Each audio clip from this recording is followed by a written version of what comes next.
Okay, surface area of a prism. The surface area of a solid is the total area of all the faces of the solid. Solid is a 3D shape. Okay, so it's not flat. It's got heights and width, depth in it. Okay, so how do we find the surface area? To calculate the surface area of a solid, first you need to find the area of each face. So count them, how many faces there in each solid, and then you add them all the areas together. Okay, then you will get the surface area. Okay, let's do the examples. And before we do example, because we're doing a surface area of a prism, what is a prism? Prism has the same cross section along its length, and each cross section is a polygon. Polygon is just meaning a closed shape, and cross section is when you cut something and each time the cross section, the cut pieces will be the exactly same. Okay, the shape and size will be the same. Now we are going to do the example 1. Let's see if I could just move this one up a little. Yep, that looks okay. And okay, so I've got this closed triangular prism, and if I open it up, I will get this. If I sort of flatten up a little, and you will get 5 faces. So the front and the back, and then the roof, the left and right, and the base. So it'll be 5 faces.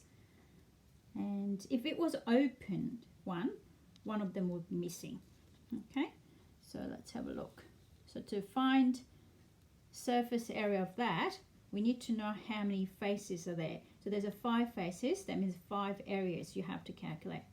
So there are 2 triangles, the front and the back, and then 3 rectangles, because the roof, left and right, and the base, there'd be 3. So do you remember area of triangle? It's a half times base times height. That's my base, that's my height. So 2 times half times base times height. Okay, and then I'm gonna do the base rectangle first. So it's on this bottom one. So that's a 12 times 8. That's what I've got. 8 times 12, 12 times 8, same thing. And there's 2 of them here, the left and the right roof there, but they're the same. Now, can you see some problem there? With this rectangle, we got one of the sides 12, but we don't know this one. And how can we find this length? We're going to use Pythagoras Theorem to find unknown side. This is hypotenuse. Okay, so let's have a look. I'm going to push this up. So you probably can see the answer right there, but let's see if you didn't see that. And let me see if I can cover this like that. Okay, so now you have to find the other side of the rectangle, and I'll just copy that diagram again. So that question mark is the unknown side, and that's hypotenuse because it's the opposite to right angle, and that means just you square it and plus it, and it happened to be a perfect square, which is a 17. So this part here is 17. Let's see if I can write this here. And then what I'm going to do is I'm going to put 17 here.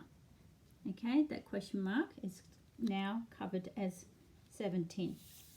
So if you put exactly the way it is in your calculator, you will get 600 centimeters squared. Remember, this is area, so you need to put units squared. Okay, so that was the first one. Second example. So, cover this one. It's calculate the surface area of this trapezoidal prism. It's going to be a bit hard to say it, but if you keep saying it, it will be all right. Trapezoidal prism. It means the face of the solid is a trapezium. That's all. So only trapezium will be the front and the back. The outside and the base is rectangles. So if you do remember area of a trapezium. So I've just written it here. If you didn't, please revise it and memorize. So let's have a look. So there's a 6 faces. So let's count it: front and the back, left and the right, and top and the bottom. So there's 6 faces. Okay. It's easier to find area of each trapezium first, and then we can calculate the rectangles, because rectangles easier. So using this formula, we can do half times height, which is this. Height is always the line goes straight down the perpendicular to your base. So this is not height. Okay, this is not height. That is your height. So half times 12 times the top length and the bottom length. So you sum of the top and the bottom. Bottom was 24, top is 10. That's the same. Okay, so if you do that, put in your calculator, you'll get 204. That's just the front part of it. So to find the surface area of the whole thing, it will be 2 of the trapezium areas and then 4 rectangles. So there'll be 6 faces, remember? So 2 plus 4 is 6. So now that's my trapeziums, 2 of them. And then I'm going to put, let's see if I could move this down so I can see the solid. Okay, good. So 18 times 10, which is the top part. Okay, so 10, 18 is 18 here, the same length. So this rectangle is 18 times 10, which I've got here. Yep. And then 18 times 13 is this one. And then 24 times 18 is the base, the bottom rectangle. And on the side is the 15 times that length, which is the same as 18. So all these 1, 2, 3 are all same length. Okay, so if I do that and put exactly the way I set it up in a calculator, even you just put the brackets and everything exactly same, you'll get 1,524 centimeters. Oops, it's not cube, is it? It's not volume. It's squared because it's area. Okay, next one, example 3. All right. This swimming pool is 7.6 meters long and 4.3 meters wide. The depth of the water ranges from 1.3 meters to 2.2 meters.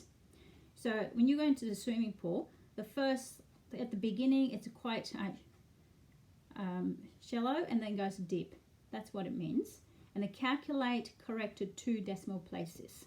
And there are 2 parts in this. Let's see. First part, we have to find the area of the floor of the pool. I just color into green. That's the floor of the pool. And then total surface area of the pool. Now remember, if we want to find the surface area of the pool, it's open solid, which means the top bit is open. So there's no surface area. And how many faces this one has? 1, 2, 3, 4, 5. So this one has 5 faces because it's a pool. Otherwise you won't get in if you cover the top. Okay, so let's have a look at that. Part A says the area of the floor of the pool. Now to get the floor part, you need to know this part. Okay, so let's see if I could bring this diagram again. So we need to find this because that is 4.3, isn't it? 4.3, 4.3. So we got 4.3 here, but we don't know what this is. That's what we are looking for here, right there. Now, to find it, I've used the Pythagoras Theorem to get right angle triangle first, but I just draw a straight line crossing there, and then making it a right angle triangle. So this part is 2.2 take away 1.3, which is 0.9, and that's the same as this, so it'll be 7.6. Now you have to just find the hypotenuse, which is just using Pythagoras Theorem, and so roughly that length is 7.653. And then, so floor of the pool is 4.3 times 7.653. If you do that, you get it. Now it's always good to show you're actually working out, and then your final answer, you answer the question. Question said 2 decimal places, so you need to put it in the 2 decimal places. And then part B was its find the surface area. So again, I mentioned it before, it's a pool, so the top is not covered, so it's open solid, which means it has 5 faces instead of 6. So again, let's find the area of each trapezium first. So let's have a look, diagram again. So this is a trapezium, yeah? So that's 1.3. So top and the bottom length is 1.3 plus 2.2, and then the height is 7.6. Okay, so half times height, which is 7.6, times top and the bottom length, sum of that, and you will get that. That's just one trapezium, and you probably have to double it because that's a like front and the back. So here we go. I've got 2 times the trapezium, area of one trapezium, and then plus 3 rectangles, so you've got 5 faces. So I'll put that in. Now let's have a look. I'll add the base. We got it from the part A. And what else we've got left? So I've got 2 trapezium and then base. So all I've got is this front part of the rectangle and the back part of the rectangle. Front part is 1.3 times 4.3. The back is 4.3 times 2.2. So that's what I've got. And put exactly the way it is in your calculator, you will get 74.56 meter squared because it's 2 decimal places.